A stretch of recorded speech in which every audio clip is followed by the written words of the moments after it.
have you ever been to the Cannes Film Festival?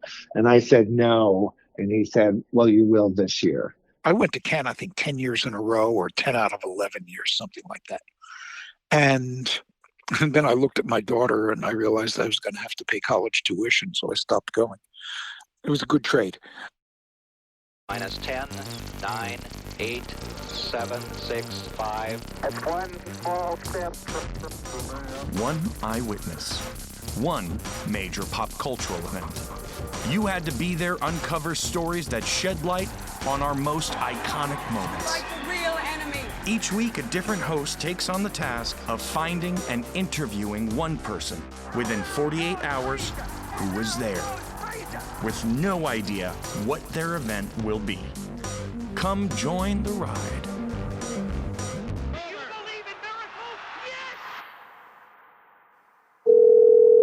Adam, it's Webb from Hi Barr. Are you ready for your assignment? Hi, Webb. I'm ready. Adam, your assignment for this episode of You Had to Be There is to find and interview someone who was at Cannes in 1994 when Pulp Fiction won the Palme d'Or. You have 48 hours.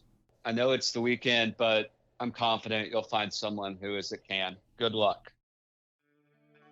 My name is Adam Karp. I am a 25-year-old producer, director, and executive assistant based in California. I work mainly in documentaries and am an occasional helping hand on podcasts. I met Julia Thompson while working on a documentary series in rural Mississippi. Hey, Julia. Hey, how's it going? Good. So I'm having my coffee. How is it? Great. So my biggest lead is that there's a UCLA professor who I didn't have, but my friend had him, and he directed a movie that was at Cannes the same year. Oh, amazing. Yeah, and Tarantino's in that movie too. Oh, cool. I was worried about the weekend thing, but, you know, if you get the interview and you can't do the interview till next week, we just integrate that into the episode. So no matter what, if, you know, just keep going. That UCLA professor sounds really interesting and promising. It's promising, yeah. If I could find his office hours and just bombard him next week. No, I'm kidding. Yeah, well, no, I think you can actually I have a feeling you'll get to him this weekend. You know that YouTube clip? It's like a scene of Tarantino talking about the queer reading of Top Gun. Yeah, I do. It's from this movie called Sleep With Me that's directed by this guy named Rory Kelly, and it premiered at Cannes the same year, and Rory Kelly's a UCLA professor now. So I emailed him. Oh, wow. In 2022, when the sequel to Top Gun came out and was the biggest movie of the summer, a clip went viral on YouTube and Twitter of Quentin Tarantino explaining how Top Gun is secretly about homosexuality. That clip is from a party scene in Sleep With Me. Later in the year, the film Tar came out, and its director Todd Field happened to be the guy in that scene that Quentin was talking to, or talking at, depending on how you look at it. So Sleep With Me was suddenly in the conversation without anyone realizing they were talking about this specific movie. To date, the YouTube clip has 1.2 million views, and in a way, it's almost become the lasting legacy, or at least part of it, for Sleep With Me. You know what one of the greatest fucking scripts ever written in the history of Hollywood is? What? Top Gun. Oh, come on. Top Gun is fucking great. What is Top Gun? You think it's a story about a bunch of fighter pilots? Yeah, it's about a bunch of guys waving their dicks around. It is a story about a man's struggle with his own homosexuality. That's it. That is what Top Gun is about, man. Sleep With Me is a low-budget dramedy about a couple that gets married, and on the day before the wedding, the bride tells the groom's best friend that he could have been the one marrying her. It's a sharply written and enjoyable film, and while it hasn't stayed in the zeitgeist the way something like Pulp Fiction has, it's an enjoyable movie notable for its cast of characters, including Parker Posey and Todd Field. Professor Rory Kelly.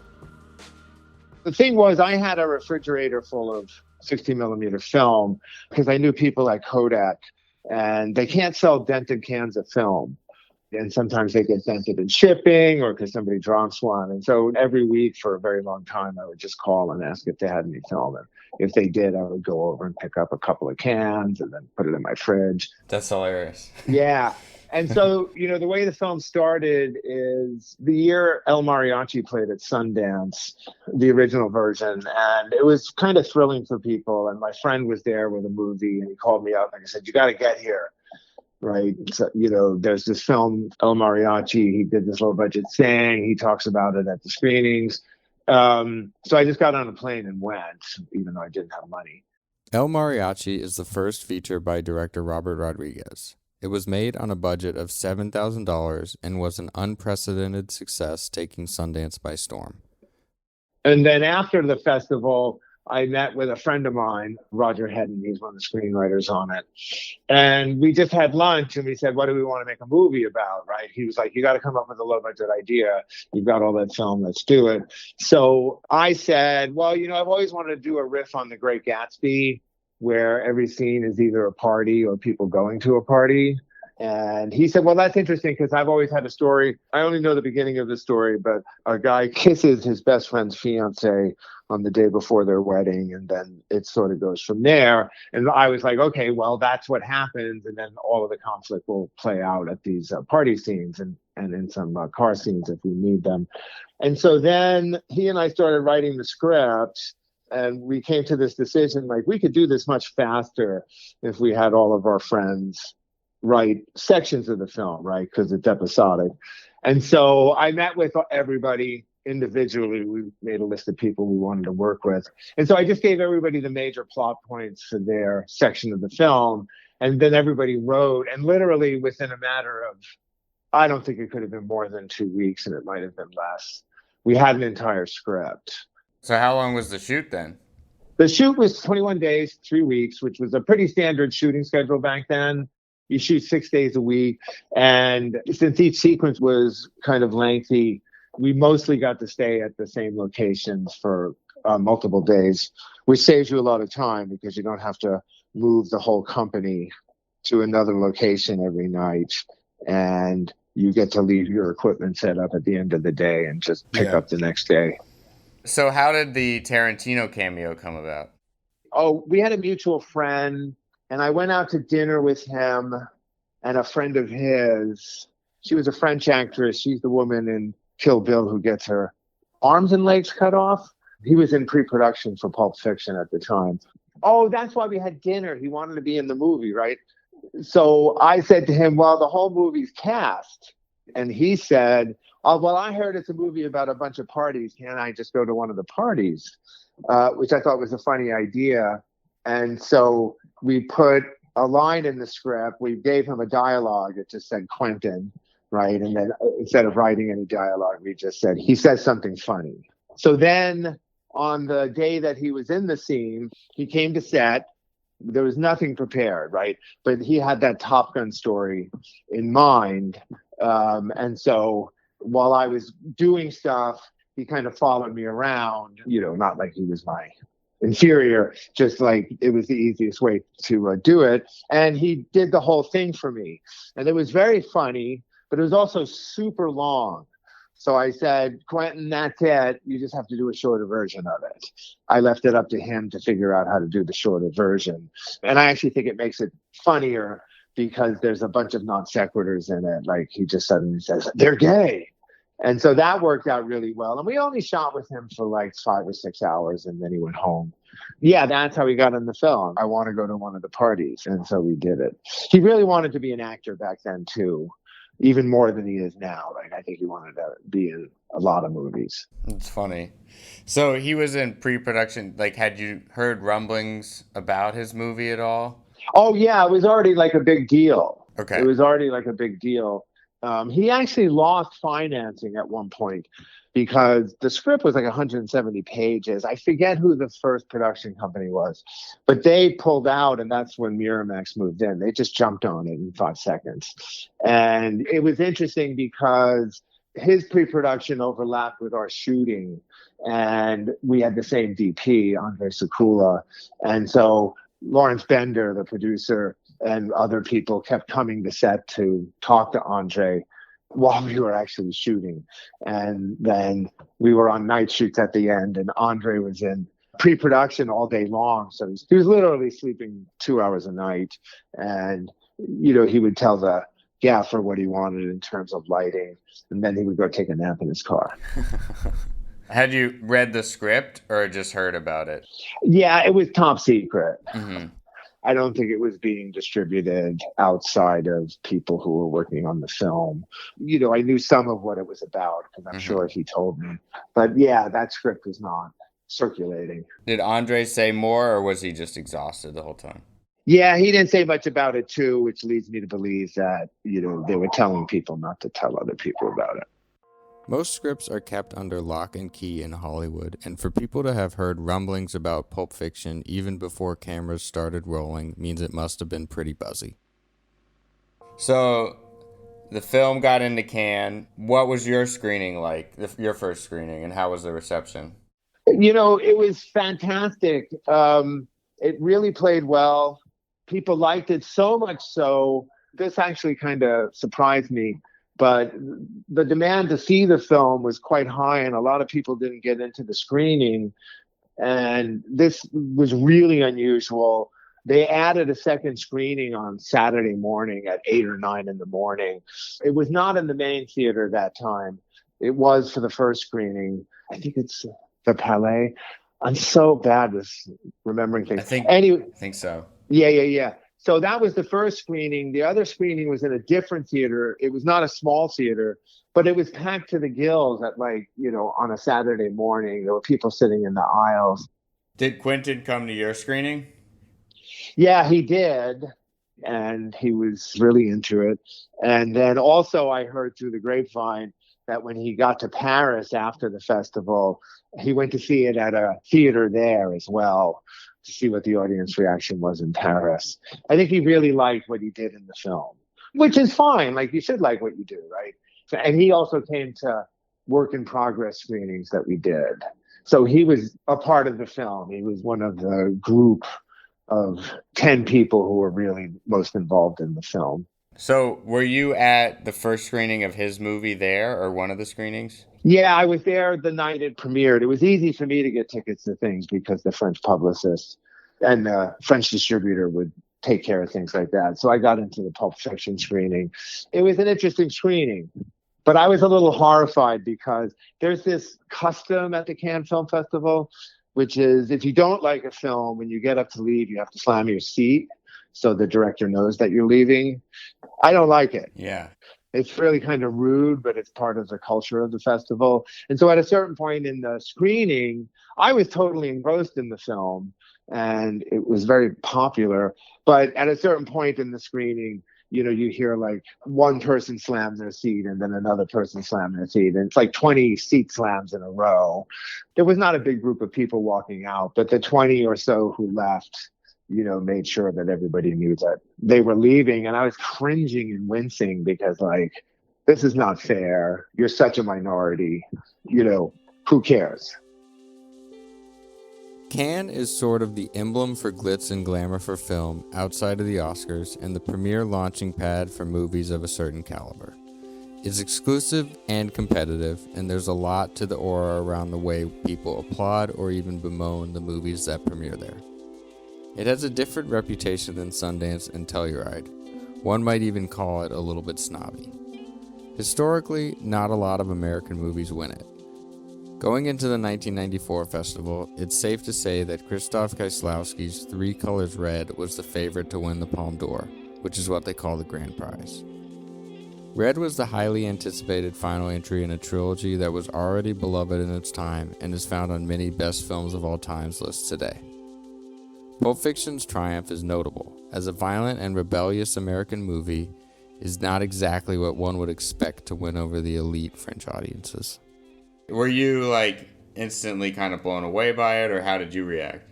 I was blown away by it. And then, I saw it again when it opened in theaters. But yeah, I thought it was something remarkable because of the structure of it and, John Travolta being in the film and a really fresh movie, and all the dialogue he was able to pull off in the film. That's why the script was 170 pages. But to me, it's all very entertaining to listen to.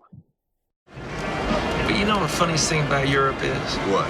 It's the little differences. I mean, they got the same shit over there that they got here, but it's just there. It's a little different. Example? All right, well, you can walk into a movie theater in Amsterdam and buy a beer. And I don't mean just no paper cup. I'm talking about a glass of beer. And in Paris, you can buy beer in McDonald's. And you know what they call a quarter pounder with cheese in Paris?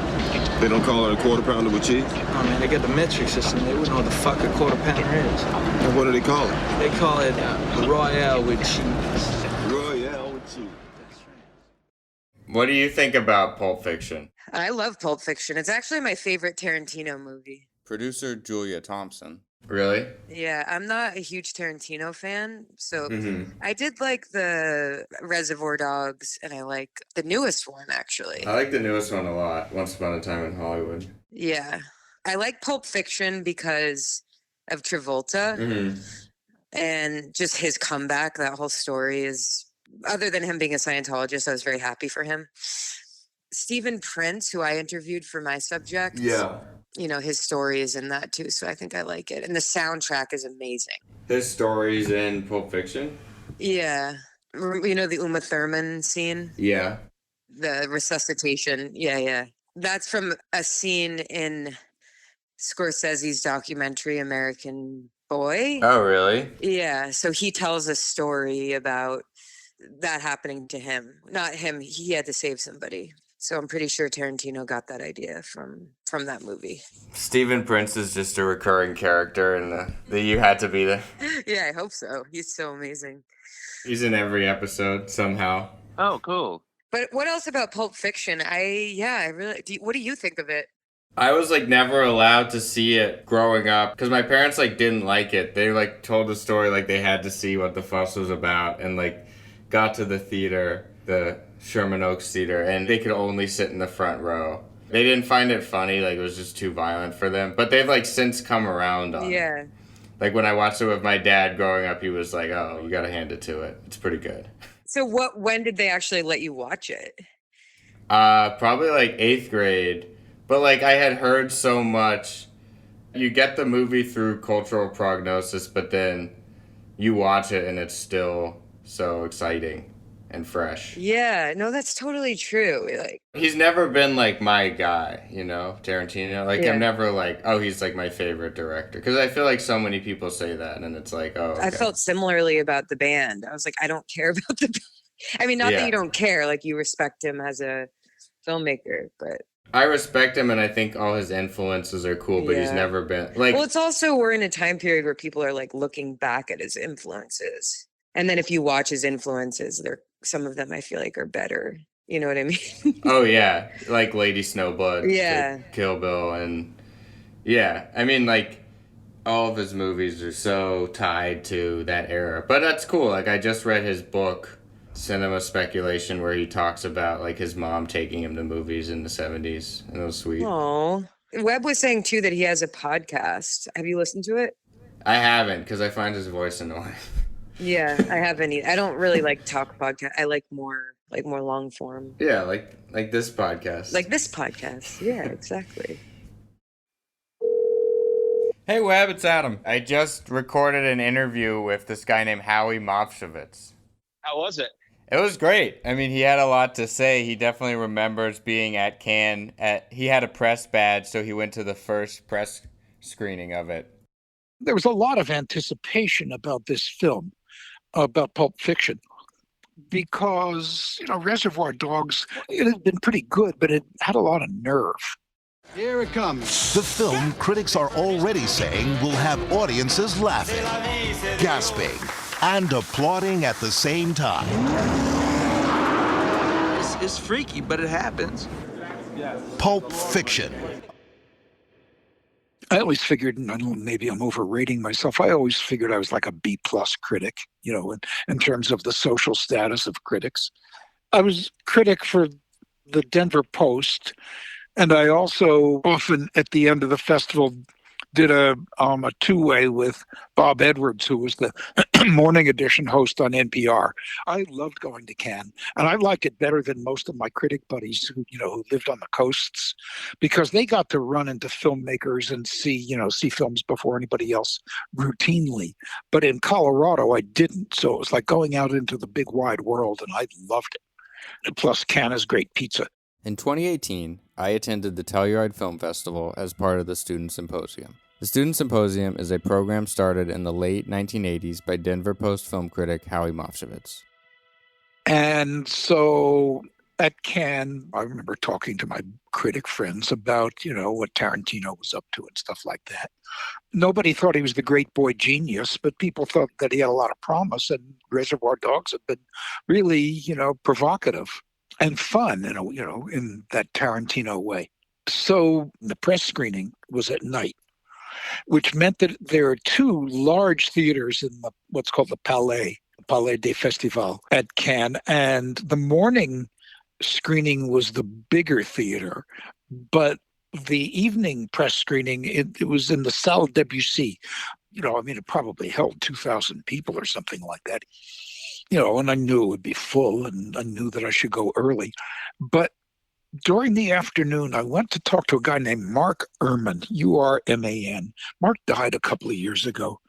At the time, he was a publicist, and as I recall, he was the representative of the festival for English-speaking press.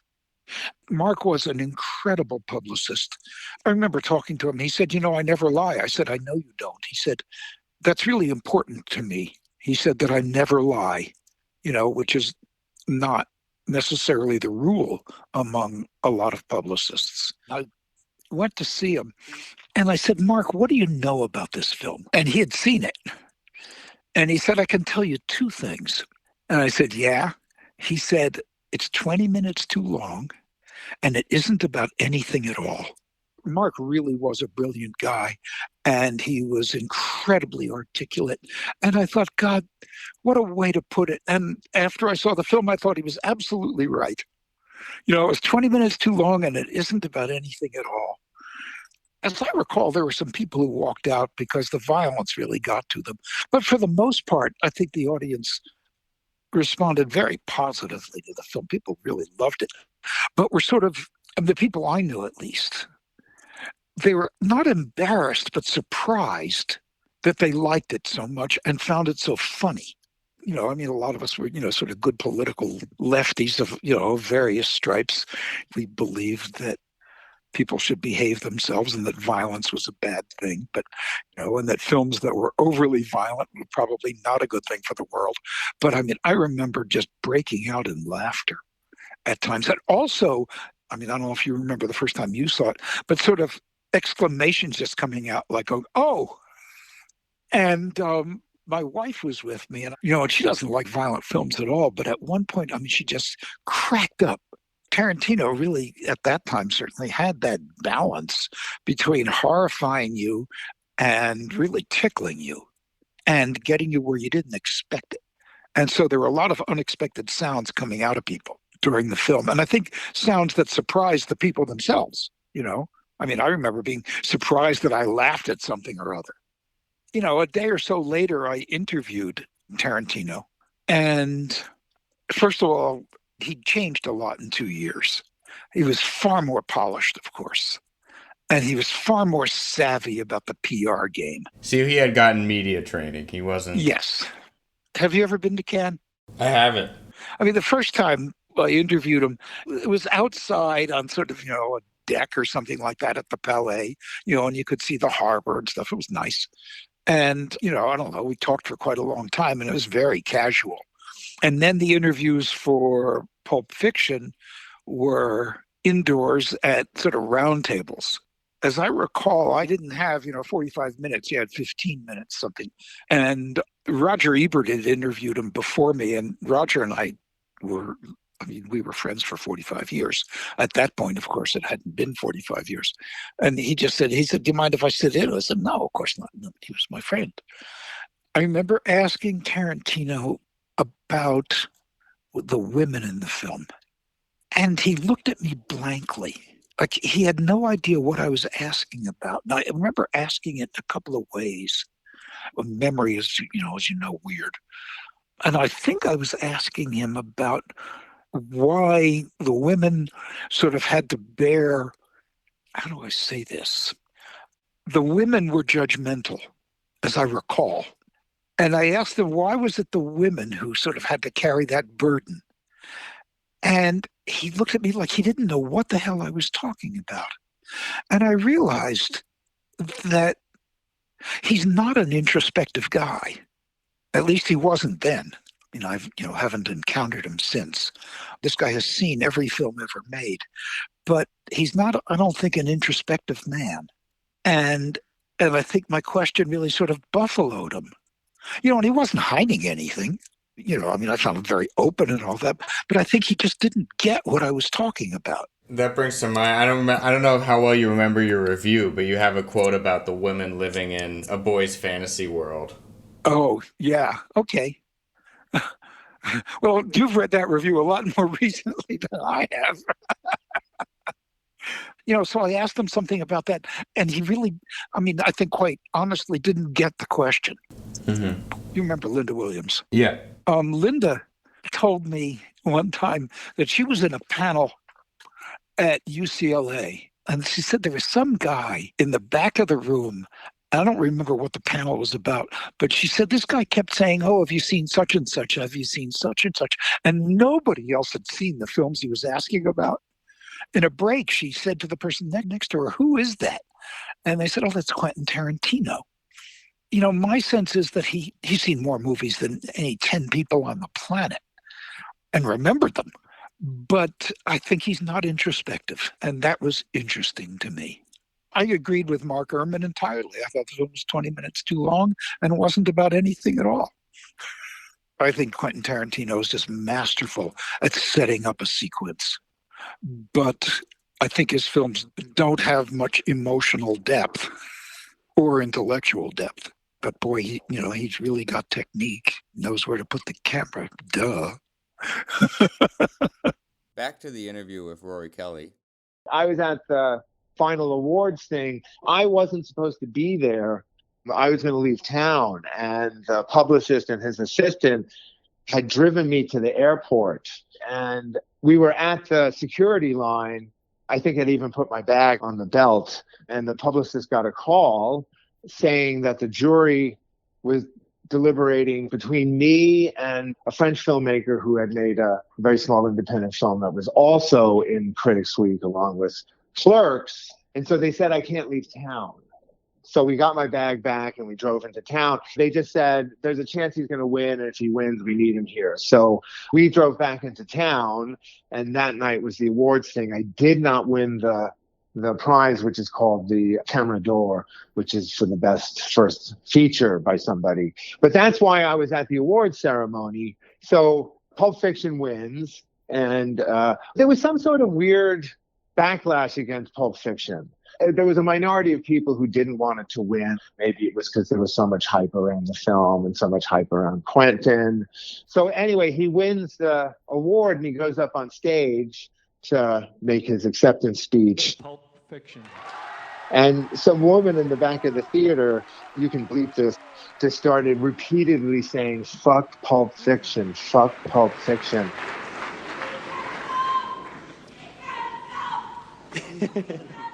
And Quentin just looks up at her and shoots at a bird, right? Gives her the middle finger. And then he goes on with his acceptance speech. The vast majority of people were thrilled that it won. Somehow I was the first person to see him after he won. He was standing outside the theater in the hallway, not on the street. And I bumped into him and we talked for a while. But also he was in a kind of daze because of winning. And he was probably a little put off his game by that woman who was yelling against his movie. Back to Webb. Nowadays, film criticism is very different than it used to be. I don't really know how to articulate it. It's it used to be something that would steer people to the movies or not. It used to be a lot more harsh, too. Yeah. I love going back and reading the old Ebert or Palme reviews because first off, the writing's awesome, but also you get to see a movie through someone else's eyes that normally it's movies you love. And their reviews are timeless, yeah. Yeah, they're timeless. Palme wastes very few words. And if it's Roger Ebert's reviews, sometimes you want to see them just to see what did this person actually think about it. There's not much of that these days, which is a shame. Now it's podcasts, really. Yeah, Howie was friends with Ebert for 45 years. Look, I partly became a critic because of Roger. When did you meet him? I met him in the spring of 1970. He was in Boulder for an event on the University of Colorado campus. I remember exactly the moment where I met him because he was walking with another Chicago newspaper guy named Bill Braden. Did you ever see the Glenn Miller story with James Stewart? Oh, no, but okay. I know it airs on TCM like once a month. Yeah. Well, there's scenes there on the University of Colorado campus on what's called Varsity Bridge. And I was, in fact, walking across Varsity Bridge, and I saw this friend of mine, fellow graduate student who was from Chicago. And she was walking with these two guys, and she introduced me. One of them was Roger. And, we became friends for the rest of his life. Wow. And I was a graduate student in English, and my focus was medieval literature. I wasn't thinking about writing about film. I was thinking writing about Beowulf. But, so I have this friendship starting with Roger. And the next year, Linda came to be a graduate student in Boulder. And she was in comparative literature, but she was mostly interested in cinema. And between the two of them, I just sort of took a turn. I finished my degree. I wrote a thesis on Chaucer. But, I was already, looking at film much more than I was looking at the Middle Ages. Back to the interview with Professor Kelly. So did you feel like it was kind of the beginning of a new movement in 90s indie cinema, and your film was kind of in that, but this was like a few steps ahead of everybody, if that makes sense? Yeah, I mean, in the early 90s, the joke was you couldn't throw a stick without hitting an independent filmmaker. There was an independent film craze because of films like Sex, Life, and Videotape and Reservoir Dogs. But then the whole bottom fell out of that because most of the films were not making money. And little by little, that craze, it was like a bubble. And then little by little, it became more sort of reasonable, but it made it harder to get films made. So it was a very brief period. It was maybe 5 years long. But, Pulp Fiction was a big boost in that. But, within a few years, that stuff died down a little bit. And it became harder to get my second film made. So after Cannes, you finally fly home. You are able to go through security. So what happens next with Sleep With Me? Well, then we had to deal with MGM because they bought the movie. Oh, that's and good. They bought it for a nice price. I mean, the film made a profit. It didn't do great at the box office, but it made a profit because, they had sold it in so many places. So the actors all got scale. Nobody got above scale. All the above the line people, including the actors, we all took $5,000 for our contributions to the script. And then some people got another $5,000 because they were producing, and I got an additional $5,000 because I was directing. But it was $10,000, which is not a lot of money.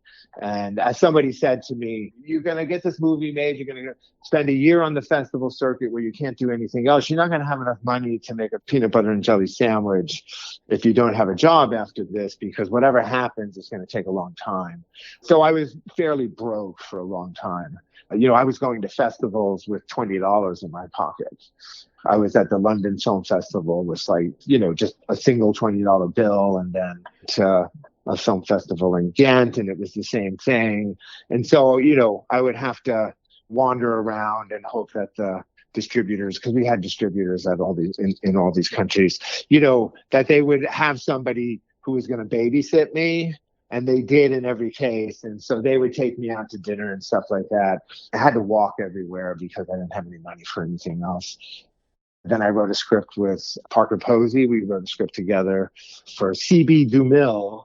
But then they didn't make the film. And so then it was optioned by somebody else. And it was optioned by somebody else after that. But that didn't get made for various reasons. But it was really fun writing a script with Parker Posey. We became really good friends after working on the movie together. So when she would come to LA to do stuff, she would often stay with me. Yeah, it was a really fun friendship. But she's in New York. I haven't spoken to her in a while either. But I have a way of shedding friends because I don't put enough effort into the friendships. I don't know why I do that. But yeah, but all of that was really fun. Back to Webb. I like Pulp Fiction a lot, but I think that it's like a movie that everybody knows. Yep. And so I think it's kind of interesting that this podcast kind of became about a movie that no one's known. It's just interesting because it's like they kind of started out at the same time. And then like I kind of think it's interesting because like I'm nostalgic for this era of filmmaking. And so it's kind of interesting to talk about how like it's gone, you know? I mean, when we look at like a Soderbergh or a Tarantino who went from small productions for their first films, nowadays they're making like Marvel movies second. Yeah. And it's not sustainable because they don't get to stand out within the system. And then also it's like, it's easier to shoot a movie now on your iPhone or like any camera and have it look good. But no one's going to watch it in the same way as they did in the 90s. Yeah. And like Sundance is more accessible now with remote access due to the pandemic, which is cool. Like anyone in the country can watch the Sundance movie. But it's like Sundance doesn't really have the same cultural relevance as it used to. Like Rory Kelly talks about his friend calling him up from a payphone in Park City and saying, like, you got to get down here right now. There's this movie called El Mariachi, and they did it cheaply, and this is what we have to do. And he said he didn't have any money, but he flew out there, and then he saw El Mariachi, and then they went in pre-production on their low-budget movie.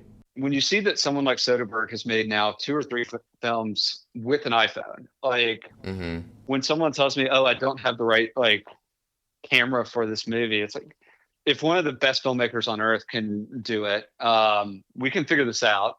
1, 2, it's like he gets shots with iPhones that you don't need permits with, and you can show parts of New York that have never been seen on film. But also, like, it's just like, it's really inspiring and liberating to know that someone could have an iPhone and do that. And then like the Nick, he wrote, directed, and then had to use a pseudonym to edit it so that he would not get too many credits.